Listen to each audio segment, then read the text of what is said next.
BNP ফেঁসে গেল। হ্যাঁ, বিএনপি রাজনৈতিকভাবে ফেঁসে গিয়েছে। এখান থেকে উত্তরণের কোনো সুযোগ বিএনপির আর নাই।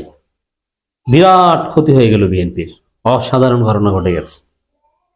বিএনপি ফান্দে পড়েছে, মাইনকে চিপায় পড়েছে ওসমান হাদির ঘটনায়। প্রথম থেকেই এটা হচ্ছে পরিস্থিতি বিএনপির প্রতি, এখন ওসমান হাদির জায়গায় অন্য কেউ গুলিবিদ্ধ হতে পারত, কিন্তু না, এমন ওসমান হাদি গুলিবিদ্ধ হয়েছে যে ওসমান হাদিকে ঘেটু পুত্র বা নানান কিছু বলে বিএনপির লোকজন গালাগালি করত, যে অন্য কেউ গুলিবিদ্ধ হতে পারতো, কিন্তু যে ওসমান হাদি গুলিবিদ্ধ হয়েছে, যে ওসমান হাদিকে নির্বাচনী প্রচারণায় মির্জা আব্বাসের লোকজন প্রতিনিয়ত হুমকি দিত, ইরিটেট করতো, ডিস্টার্ব করতো, তুমি কেন দাঁড়িয়েছো অমুক তমুক মির্জা আব্বাসের বিরুদ্ধে, এইসব হাবিজাবি কথাবার্তা বলতো। এটি তো বিএনপির জন্য কপাল খারাপ, যে এমন লোক গুলিবিদ্ধ না হয় এমন কেউ হতো যাকে বিএনপি গালি দেয়নি, যাকে বিএনপি ডিস্টার্ব করেনি, তাহলে বিএনপির ঘাড়ে কোনো দোষ আসতো না। কিন্তু না, যাকে বিএনপি তারেক রহমান নির্দেশে, এই যে শাহেদ বিরানি এরা তারেক রহমান নির্দেশ ছাড়া কাউকে গালি দেয় না, তারেক রহমান নির্দেশে যাকে গালি দিত সেই লোকেই গুলিবিদ্ধ হলো। এই গেল এক। দ্বিতীয় হচ্ছে, এই ওসমান হাদিকে হত্যা করেছে কারা বা হত্যার উদ্দেশ্যে গুলি করেছে কারা, এটাও এস্টাবলিশড হয়ে গেছে। এটা ভারত এবং আওয়ামী লীগের কাজ, মানে রয়ের প্রেসক্রিপশনে, রয়ের ডিজাইনে আওয়ামী লীগ এই কাজটা করেছে।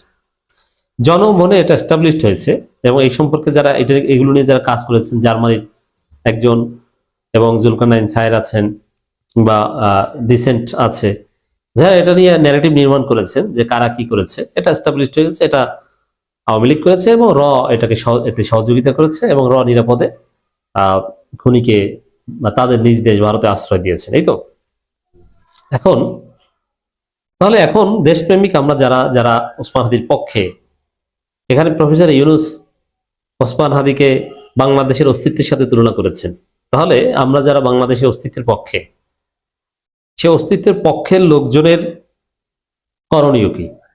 যে ভারত আমার দেশের অস্তিত্বের উপর আঘাত করে, ওসমান হাদির উপর আঘাত করে, সে ভারতের আধিপত্যবাদের বিরুদ্ধে আমাদের সবাইকে সোচ্চার হতে হবে।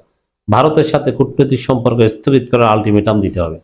ভারতের দূতাবাসের প্রয়োজনে ভাঙচুর করতে হবে। ভারতের দূতাবাস বন্ধ করে দিতে হবে।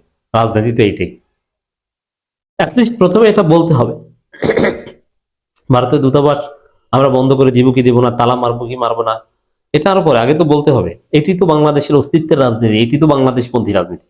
এই যে একটা কথা বলা হয় যে বাংলাদেশপন্থী রাজনীতি তো এইটা, কিন্তু না, বিএনপি এখানে ছিটকে পড়লো। আপনারা জানেন শহীদ মিনারে সর্বদলীয় প্রতিবাদ সভা হয়েছে, সব দল গিয়েছে, কিন্তু বিএনপি যায়নি। কেন যায়নি? ওই যে ওখানে ভারতের বিরুদ্ধে বলা হবে, অতএব সেখানে বিএনপি যাবে না। তাহলে এটি এস্টাবলিশ হলো যে বিএনপি ভারতের বিরুদ্ধে যেতে পারে না। বিএনপি ভারতের দালাল। শরীফ ওসমান হাদির উপর গুলি করেছে ভারতের প্রেসক্রিপশনে, ভারত তাদের আশ্রয় দিয়েছে, তারপরও তারা ভারতের বিরুদ্ধে কোনো কথা বলবে না। এটা অবশ্য নতুন না, সেই 2016 সালের পর থেকেই তারেক রহমান নাকে খত দিয়ে লিখিতভাবে ভারতের দালালি গ্রহণ করেছেন। তখন থেকে তারেক রহমান এবং বিএনপি ভারতের দালাল। তখন থেকেই জামাতকে চিনি না, হুজুরদের চিনি না, তাদের সাথে জোট নাই। জোট ওটা কৌশলগত, হুজুরদের তারা ডাকে না, হুজুরা ডাকলে বিএনপি যায় না, যুগপথের শরিক জামাত না, কত কিছু মনে আছে, কত ঘটনা হলো। জামাত নেতাদের হত্যা করা হয়, বিএনপি একটা স্টেটমেন্টও দিতে পারে না, কত কিছু। কেন? ওই যে ভারতের ফাঁদে পড়েছে 2016 সাল থেকে।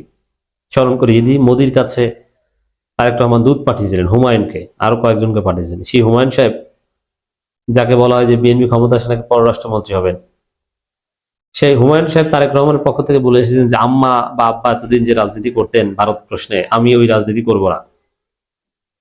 তখন থেকে বিএনপি হুজুরদের ছিলেন না, জামাতের ইফতার পার্টিতে যায় না, আর জামাতকেও দাওয়াত দেয় না, আরো কত কিছু। জাস্ট ইফতার পার্টির কথাটা বললাম এই কারণে যে একটা উপায় ছিল যে এই দুই দল পাশাপাশি আসবে, সেই জায়গাটাও বন্ধ হয়ে গেছে।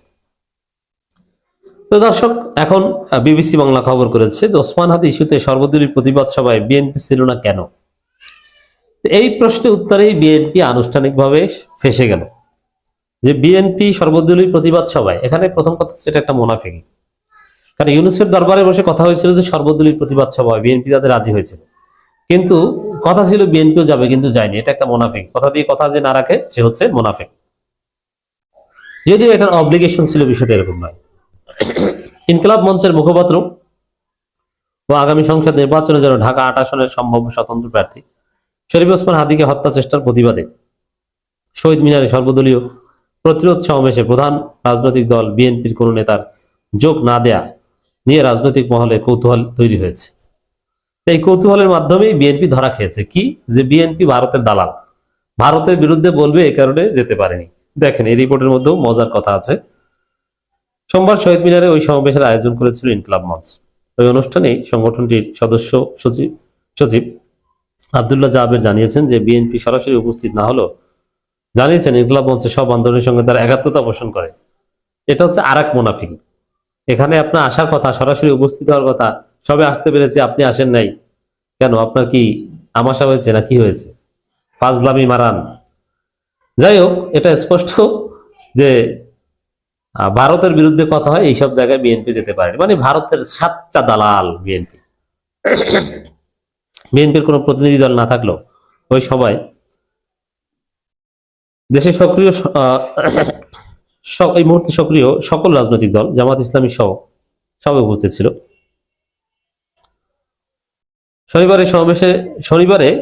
শনিবারের এই সমাবেশে সাবেক উপদেষ্টা মাহফুজ আলম একটা লাশ পড়লে আমরা কিন্তু লাশ নেব বক্তব্য দিয়ে নতুন করে আলোচনায় এসেছেন।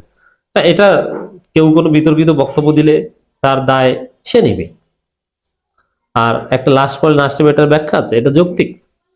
আওয়ামী লীগ খুন করলে আওয়ামী লীগকে ধরা হবে, এটা বিপ্লবের চেতনা, এটা নেগেটিভ কিছু না।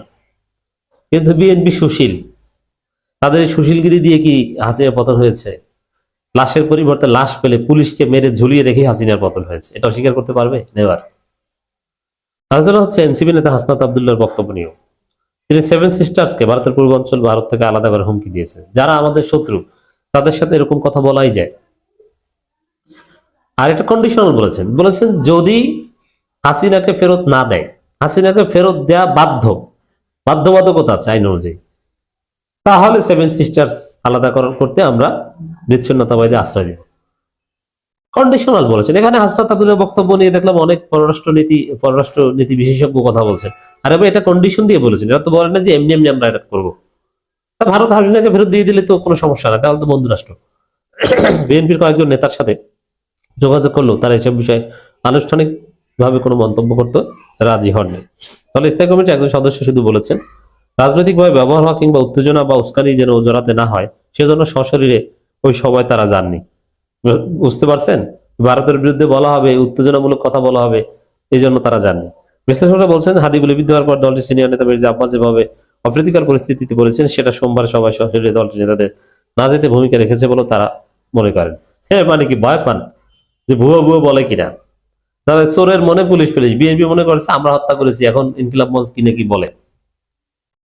তারা বলছেন যে অভিজ্ঞতা থেকে দলটির নেতারা হয়তো আজ করতে পেরেছেন যে বিভিন্ন ধরনের বিতর্কিত কিংবা উস্কানিমূলক বক্তব্য আসতে পারে, যার দায় বিএনপি নিতে চায়নি। মানে ভারত বিরোধী কোনো বক্তব্যের দায় বিএনপি নেবে না।